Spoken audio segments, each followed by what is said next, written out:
नमस्कार दोस्तों, stock market studies में फिर से एक बार आपको बहुत-बहुत स्वागत है। तो आज यहाँ पे मैं डिस्कशन करने वाला हूँ एक कंज्यूमर प्रोडक्ट बनाने वाला कंपनीज के बारे में। तो कंज्यूमर प्रोडक्ट मतलब आप सभी जानते हैं कि एफएमसीजी सेक्टर से बिलोंग करने वाला कंपनीज है। देखिए एफएमसीजी में 2 अलग कैटेगरीज के होते हैं। एक कुछ खाने-पीने का चीज़ होते हैं और दूसरा होता है कुछ पर्सनल केयर्स के ऊपर। जैसे जितने सारे क्रीम्स है, जितने सारे ऑयल्स है, तो इस तरीके से प्रोडक्ट वो बेचते हैं, उसको पर्सनल केयर इंडस्ट्रीज से माना जाता है। तो मैं आज जिसके बारे में बात करूँगा, वो एक पर्सनल केयर इंडस्ट्रीज से बिलोंग करते हैं और कंपनी का जो डिटेल्स है, वो मैं आपके साथ शेयर करूँगा। तो उसके उससे पहले मैं रिक्वेस्ट करूँगा इस वीडियो को लास्ट तक जरूर देखिएगा क्योंकि कंपनी एक बहुत बड़ा अनाउंसमेंट किया है। इस अनाउंसमेंट के कारण कंपनी में फ्यूचर में मुझे लगता है थोड़ा सा ग्रोथ हो सकता है क्योंकि प्रोमोटर खुद खुद कंपनी का शेयर खरीदना चाहते हैं।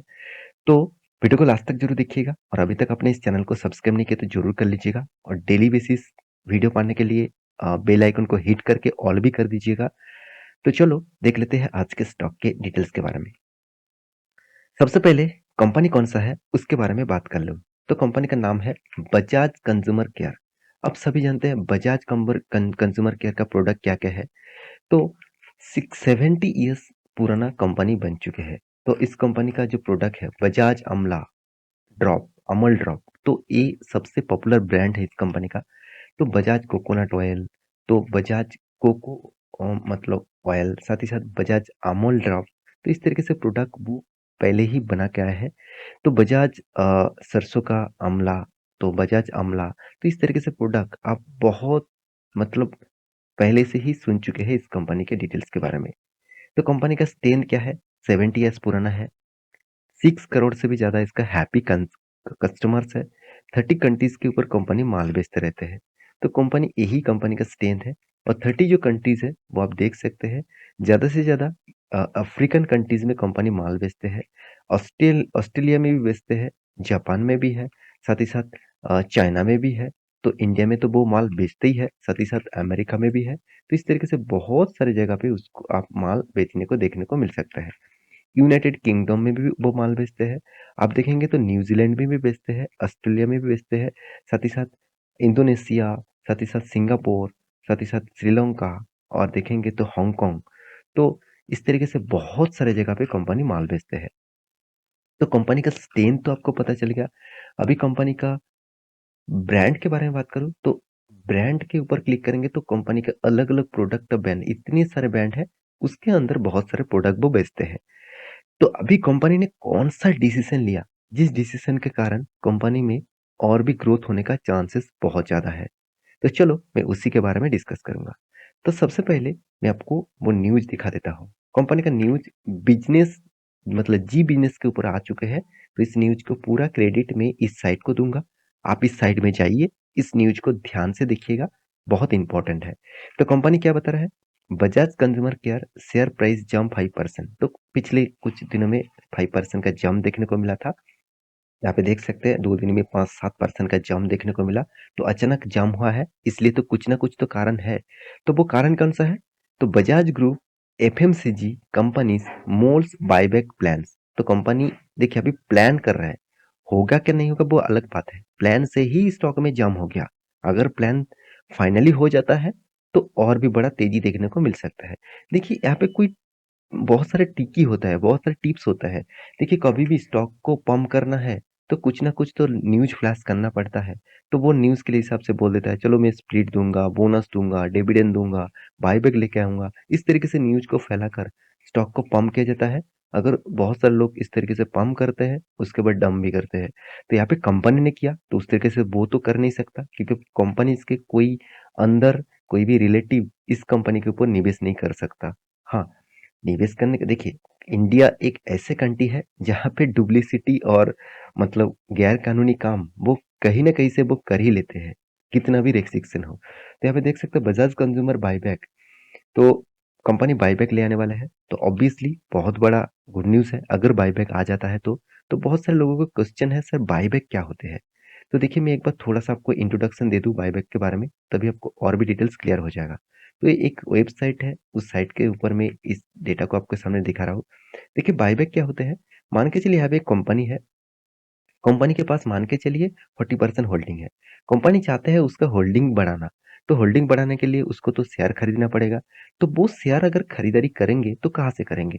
तो उसके लिए जितने सारे एग्जिस्टिंग शेयर होल्डर है, उसके पास से वो शेयर खरीदारी करेंगे। तो वो शेयर क्यों बेचेंगे? क्योंकि मान के चलिए एक कंपनी का प्राइस अभी 500 में चल रहा है। मैं एक एग्जांपल दे रहा हूँ, तो 500 में चल रहा है। उस 500 का शेयर कंपनी चाहते हैं कि मैं आपका शेयर खरीदना चाहता हूँ, तो मुझे शेयर आप दे दीजिएगा, इतना शेयर मैं खरीदना चाहता हूँ। तो कंपनी क्या कहेंगे कि चलो 500 में चल रहा है, मैं आपको 550 में एक शेयर का कीमत दूंगा, हर शेयर का 50 से ज्यादा कीमत दूंगा, तो मुझे शेयर दे दीजिएगा। तो इसी को कहा जाता है बायबैक। इसका मतलब कंपनी को ज्यादा पैसा देकर उस कंपनी का शेयर खरीदना पड़ता है। तो इस तरीके से बायबैक किया जाता है। इसमें कंपनी का भी आप कहेंगे सर कंपनी का क्या फायदा है और इन्वेस्टर का क्या फायदा है? देखिए एज ए इन्वेस्टर वो अगर माल बेचना चाहते हैं, वो मान के चलिए शॉर्ट टर्म के लिए इन्वेस्ट करके रखा, स्विंग ट्रेडिंग के लिए इन्वेस्ट करके रखा, तो उसको ज्यादा पैसा तो मिल ही जाएगा। तो उस हिसाब से उसको प्रॉफिट हो जाएगा ज्यादा। और साथ ही साथ आप इन प्रोमोटर के कितना फायदा होगा? देखिए प्रोमोटर का आज 50% का होल्डिंग है, मान के चलिए वो 5% होल्डिंग बढ़ाना चाहते हैं, तो 5% शेयर खरीदने के बाद उसके बाद 55% का होल्डिंग हो जाएगा। तो जितना होल्डिंग उसके पास होगा, तो उतना ही खास परफॉर्मेंस कंपनी कर सकते हैं। क्योंकि देखिए आप मान के चलिए 1% 2% इन्वेस्टमेंट कर सकते हैं, उसके पास पूरा का पूरा 55% का होल्डिंग है, तो वो तो चाहेगा उस कंपनी को बहुत बड़ा करने के लिए। तो यही होता है बायबैक।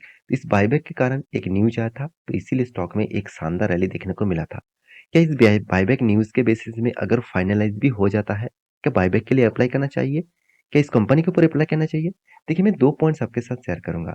पहली बात कि बायबैक के लिए अप्लाई करना ये आपके हाथ में है। क्योंकि देखिए मैं तो कोई भी बायबैक के लिए आज तक अप्लाई नहीं किया, क्योंकि मैं जो स्टॉक के ऊपर इन्वेस्ट करता हूँ वो as a long term vision के लिए है। तो बायबैक के ऊपर अप्लाई करना मतलब मेरे शेयर बेचना पड़ेगा, तो मुझे कम प्रॉफिट में खुश करना पड़ेगा। तो ऐसे में बिल्कुल नहीं चाहता हूँ। तो आप भी चाहते हैं तो आप अप्लाई कर सकते हैं जरूर।